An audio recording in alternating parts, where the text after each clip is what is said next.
Itu luar biasa. Ini orang-orang pilihan. Ini janda, pekerjaannya gorengan, menolak mandukan. Saya nantang Jokowi, saya jantang Menko Polhukam, kemudian saya tantang Wakil Presiden. Sebutkan kepada saya hari ini dari tahun lalu sampai sekarang, siapa yang bayar 50 juta cash karena prokes. Kita datang seperti Musa datang kepada Fir'aun, karena HRS dan 212 turun ke Masjid Musola.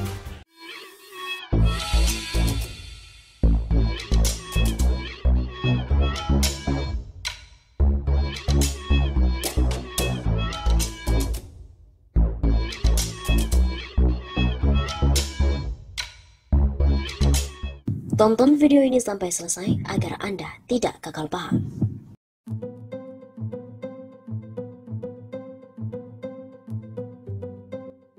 Seperti Musa yang datangi Fir'aun, KSP memperingatkan TP3 yang sebut pertemuan istana itu seperti Musa mendatangi Fir'aun. Kemudian, klarifikasi Abdullah Yamahua mengatakan bahwa bukan berarti Jokowi itu Fir'aun. Apakah benar? Ketua Tim Pengawal Peristiwa Pembunuhan TP3, 6 Laskar FPI, Abdullah Yamahua, menegaskan bahwa pernyataan soal pertemuan timnya di Istana Negara ibarat Nabi Musa bertemu dengan Fir'aun, hanya sekadar analogi. Ia menegaskan bahwa Presiden Joko Widodo secara pribadi bukanlah Fir'aun, seperti yang menjadi analoginya tersebut. Dalam keterangan saya, itu analogi, bukan berarti Jokowi itu Fir'aun. Tapi kalau ada yang disebutkan Jokowi bukan Togut, kan saya nggak bilang Jokowi Togut. Kata Abdullah kepada cnnindonesia.com pada Jumat 16 April.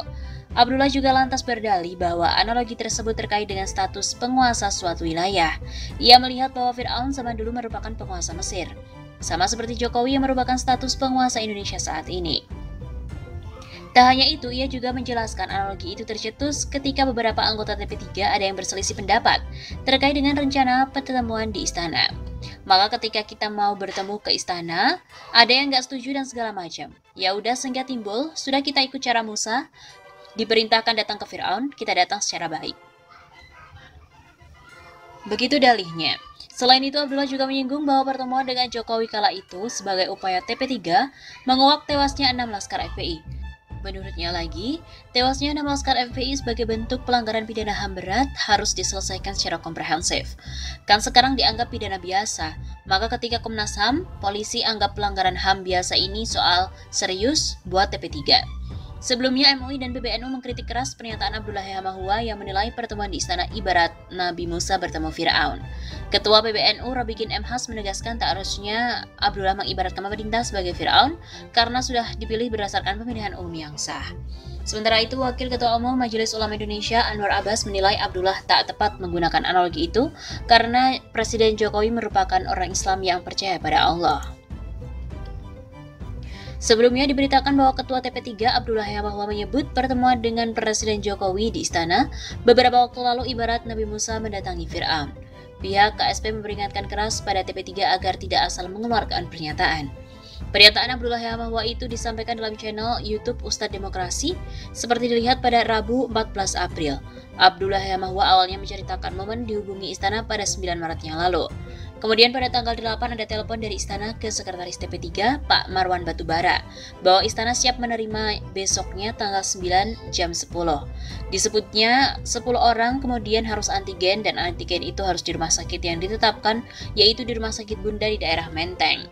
Pertemuan TP3 dengan Jokowi berlangsung. Abdullah Yamahua menyebut pertemuan itu seperti Musa mendatangi Fir'aun. Singkatnya, besoknya kami datang, kami sepakat bahwa kita datang seperti Musa datang pada Fir'aun. Kendati demikian, Abdullah Yamahua tidak bermaksud mengatakan Jokowi seperti Fir'aun.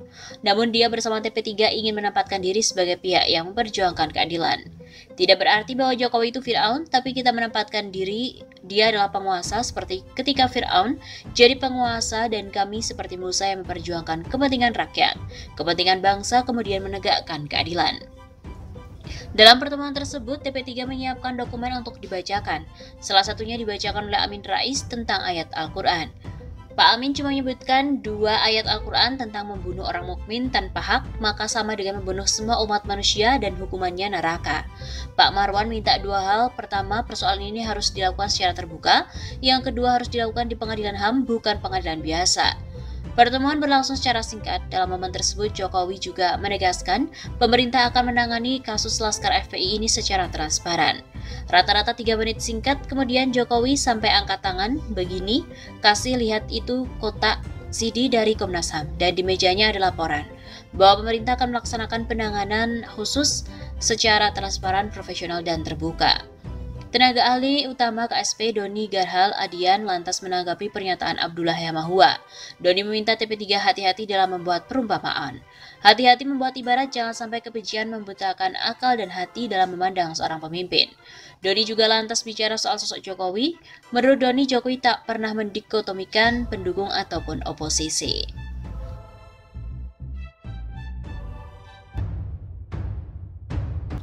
Waspada poros istana, Jokowi bisa berkuasa lagi jika ada celah. Spekulasi terbentuknya poros istana yang dipimpin oleh PDIP untuk Pilpres 2024 akan menguat meskipun Presiden Joko Widodo lengser dari kursi RI 1 di periode keduanya. Menurut Direktur Eksekutif Indonesia Political Opinion atau IPO, Deddy Kurniasyah, kemungkinan poros istana sangat terbuka lebar. Bahkan bila mengacu geliat politik, mantan wali kota Solo itu bisa saja melanggengkan kekuasaannya. Membaca geliat politis Jokowi selama ini, sulit mempercayainya untuk berhenti berkuasa jika memang ada celah untuk memperlama durasi presiden. Kata Deddy Kurnia kepada kantor berita politik RMOL pada hari Rabu 7 April. Menurut Deddy lagi, jika memang pemerintah memiliki komitmen menjaga periodisasi presiden tetap 2 periode, maka Jokowi seharusnya menyampaikan statement politik yang tegas dan tidak normatif soal amandemen.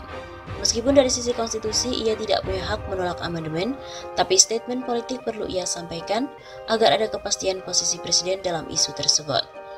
Demikian pula dengan sikap Ketua Umum PDIP, Megawati Soekarnoputri yang tetap sepakat pada jabatan presiden 2 periode.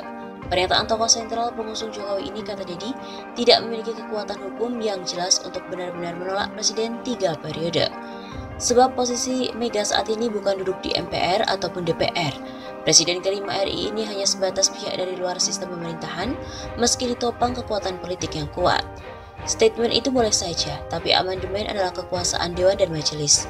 Kecuali Megawati mengeluarkan kebijakan parpol untuk melarang kadernya menolak atau bahkan menginisiasi amandemen.